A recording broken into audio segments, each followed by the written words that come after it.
discovered something when I was a very young girl, and I thought it was so odd and strange. I thought something was psychologically wrong with me, so I bothered not to talk to anybody about it. Something had been eaten away at me, and I didn't really think it was normal. And one of the things that I discovered was, when I started to get a little bit older in my 20s, I had friends who were really interested in things of unknown, and I had all of a sudden put them in a trance. How I did it, I don't know. I didn't even know what I was doing. And then they started asking me questions. And it's like I tuned myself out and became like a radio receiver. And all of a sudden, they started asking me questions, and then I started speaking like something else, like a computer would speak. Like a different tongue? Yeah, it wasn't a different tongue, but man, it was like a computer. Like you know how computers talk now? And I'm embarrassed to tell you this because it's crazy.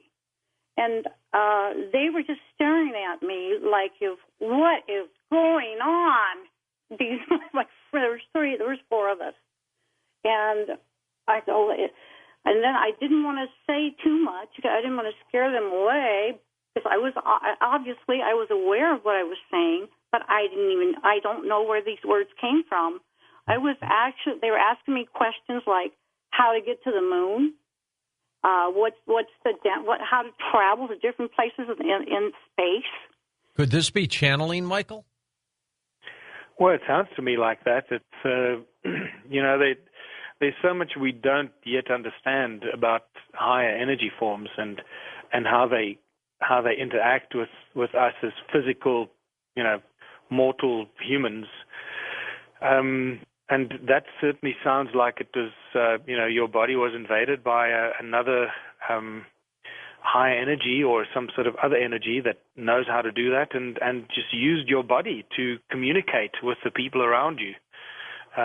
It happens all the time, and I don't think, you should be too concerned about it. Maybe just think about it and try and figure out what it was and maybe try and do it again and understand it better. It could be a very, very powerful communication tool to use to get higher knowledge and information. Okay, final one or two more callers here. We go to Mort in California. Go ahead, Mort. You're up. Hey, George. Hey, Michael. Great show. Thank you very much. I had a question and kind of a comment. One of your callers said something about the Indian Ocean having a giant crater in it.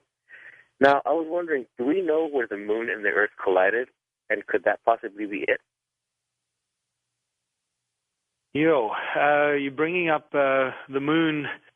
The moon is such an anomalous celestial body. I think the more I study the moon, the less I realize I know. I'm sure George will agree with me on that.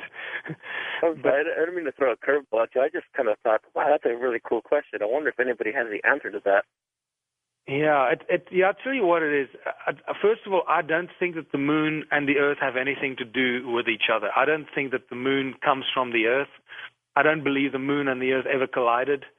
I believe that the moon, I now believe that the moon was brought into its position from another place. It could have originally been a moon from another planet, or it could have been a giant UFO that's made to look like a moon.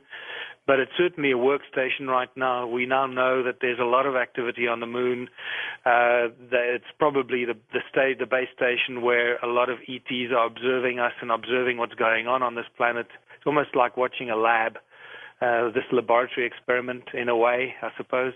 But the moon is a very strange.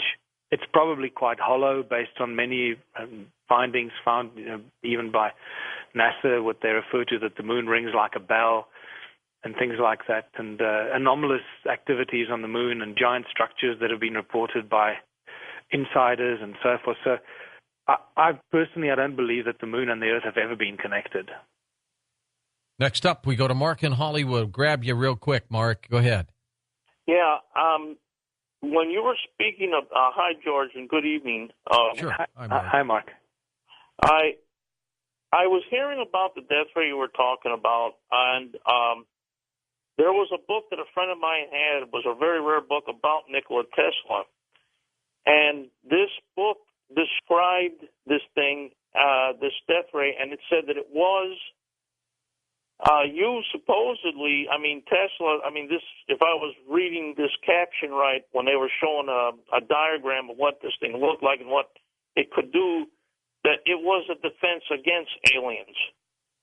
Apparently, this man believed that there were that alien races existed and they were malevolent, and I think this is what his rediscovery of it was. And then, of course, the military, after he died, of course, grabbed everything. And I'm wondering if if the Air Force, or the Department of Defense, is not trying to do that for maybe such a possible purpose. And the only other comment I want to make, and then I'll get off because I know the time is short, I believe that this thing concerning the flood, I believe that was the Lord angry at these aliens for the way that his creation was used. What do you think? What do you think of that theory, Michael, as we wrap things up? Yeah, look, let's deal with Tesla first.